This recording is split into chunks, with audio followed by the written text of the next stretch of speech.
नमस्कार, मैं बालकृष्ण त्रिपाठी चमत्कारों की दुनिया में एक बार फिर आप लोगों का स्वागत करता हूं, अभिनंदन करता हूं, वंदन करता हूं। मित्रों, आज के इस वीडियो में हम श्रीमद् भगवद गीता के अध्याय 5 के श्लोक नंबर 21, 22, 23 और 24 इस 4 श्लोक के बारे में हम लोग बात करेंगे। अभी तक मित्रों, यदि आप लोगों ने हमारे चैनल को सब्सक्राइब नहीं किया है तो कृपया चैनल को सब्सक्राइब करिए, लाइक करिए, शेयर करिए और कमेंट करिए। हमारा विशेष आग्रह है आप लोगों से कि चैनल को वीडियो को शेयर और कमेंट जरूर करिए। हो सकता है हमारी बातें किसी के काम में आ जाएं, और वीडियो यदि आपको अच्छी लगती है तो लाइक करिए और सब्सक्राइब करिए हमारे चैनल को। अब हम मित्रों अपने विषय पर बात करते हैं। श्लोक नंबर 21। ब्रह्म स्पर्शे स्वशक्तात्मा विन्द्यत्यात्मनि यत् सुखम् स ब्रह्म योग युक्तात्मा सुखमक्षयमश्नुते। इस श्लोक में मित्रों भगवान श्री कृष्ण जो बता रहे हैं कि अक्षय आनंद की प्राप्ति का साधन और उसकी प्राप्ति मतलब अक्षय आनंद को हम कैसे प्राप्त कर सकते हैं, यह भगवान श्री कृष्ण जो है इस श्लोक में बता रहे हैं। श्लोक का अर्थ कुछ इस प्रकार से है कि बाहर के विषयों में आसक्ति रहित अंतःकरण वाला साधक आत्मा में स्थित जो ध्यान जनित सात्विक आनंद है उसको प्राप्त होता है, और उसके बाद वह भगवान में ब्रह्म योग युक्तात्मा मतलब सच्चिदानंद घन परब्रह्म परमात्मा के ध्यान रूप योग में अभिन्न भाव से स्थित पुरुष अक्षय आनंद का अनुभव करता है।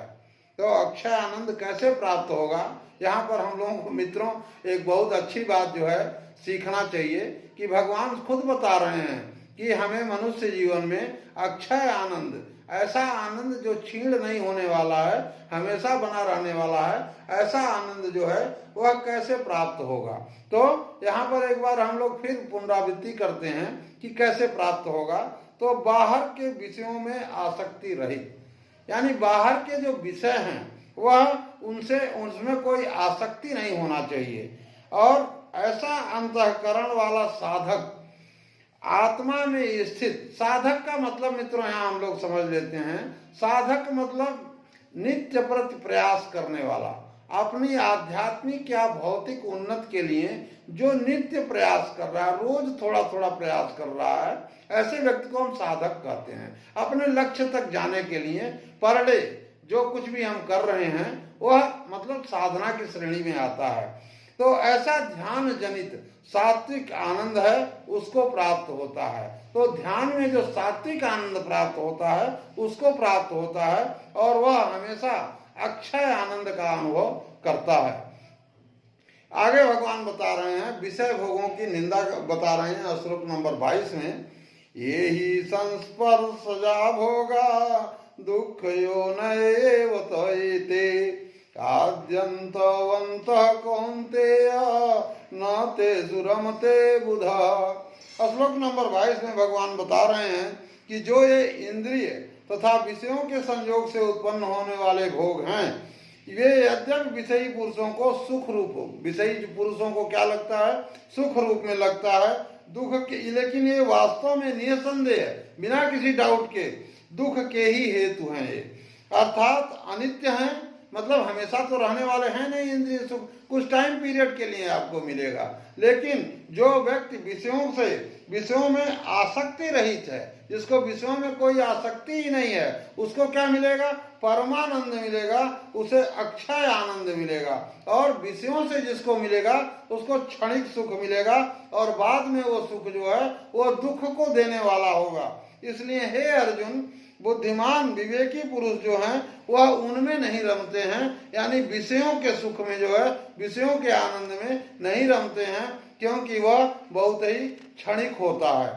आगे देखते हैं मित्रों श्लोक नंबर 23। शक्नोति हैवयः सोढुं प्राक् शरीर विमोक्षणात् काम क्रोधोद्भवं वेगं सयुक्त स सुखी नरः। कौन सा मनुष्य सुखी है, कौन सा मनुष्य जो है वह सुखी पुरुष है, उसका लक्षण जो है भगवान श्री कृष्ण बता रहे हैं यहाँ पर। अद्भुत मित्रों, कमाल की बात है कि भगवान खुद बता रहे हैं कि कौन सा पुरुष इस दुनिया में सुखी है या कैसे हम सुखी हो सकते हैं। तो इसका श्लोक का अर्थ मित्रों कुछ इस प्रकार से है। भगवान कह रहे हैं कि जो साधक इस मनुष्य शरीर में शरीर का नाश होने से पहले ही काम क्रोध से उत्पन्न होने वाले वेग को सहन करने में समर्थ हो जाता है, वही पुरुष योगी है और वही सुखी भी है। यानी कौन सा पुरुष सुखी है? जो काम और क्रोध से उत्पन्न होने वाले वेग को सहन करने की क्षमता रखता हो, वही पुरुष जो है इस दुनिया में सुखी है और वही जो है वह योगी है।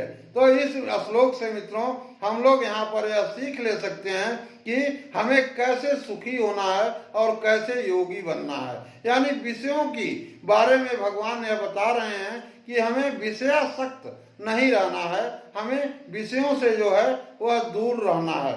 श्लोक नंबर 24, योयन्तः सुखोऽन्त रामस्तथान्त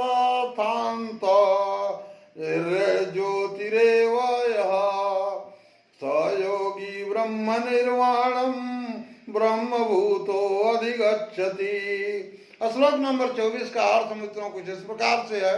इसमें भगवान जो है सांख्य योगी की अंतिम स्थिति और निर्वाण ब्रह्म को प्राप्त ज्ञानी महापुरुषों का लक्षण बता रहे हैं कि आप योगी बन चुके हैं, आप सांख्य योगी की अंतिम स्थिति क्या होती है, उसके क्या लक्षण होते हैं, यह भगवान जो है इस श्लोक में बता रहे हैं।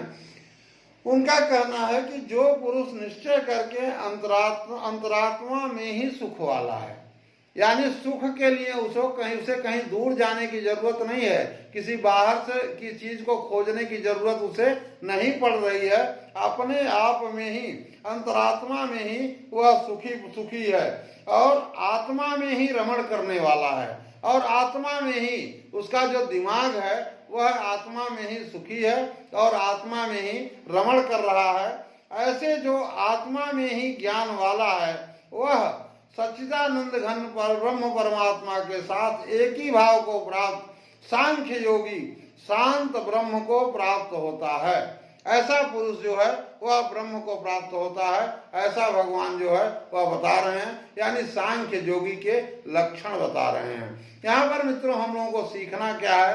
हम लोग सांसारिक मनुष्य हैं, सांख्य योग हम लोगों के बस की बात नहीं है। इसमें हम लोगों को सीखना सिर्फ इतना है मित्रों कि हम अगर जानना चाहें, हमारी यदि जिज्ञासा हो कि यह पुरुष सांख्य योगी है कि नहीं है, हमें इसका शिष्यत्व प्राप्त करना चाहिए कि नहीं चाहिए, तो यह लक्षण देख करके हम पता कर सकते हैं। हमारे लिए, हम सांसारिक मनुष्यों के लिए मित्रों सांख्य योग नहीं है, हमारे लिए तो कर्म योग है।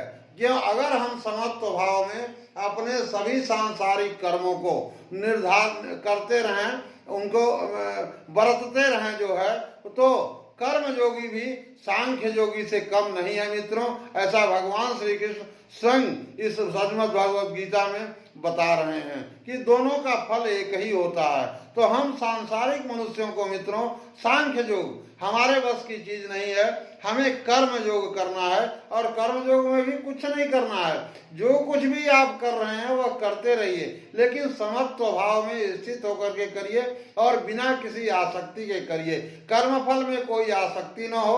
अगर आपके हिसाब से कर्मफल नहीं मिला तो कोई उद्योग न हो, या आपके हिसाब से अगर कर्मफल मिल गया तो आपको जो है कोई बहुत खुशी भी नहीं मनाने की जरूरत है और खुश भी नहीं होना है।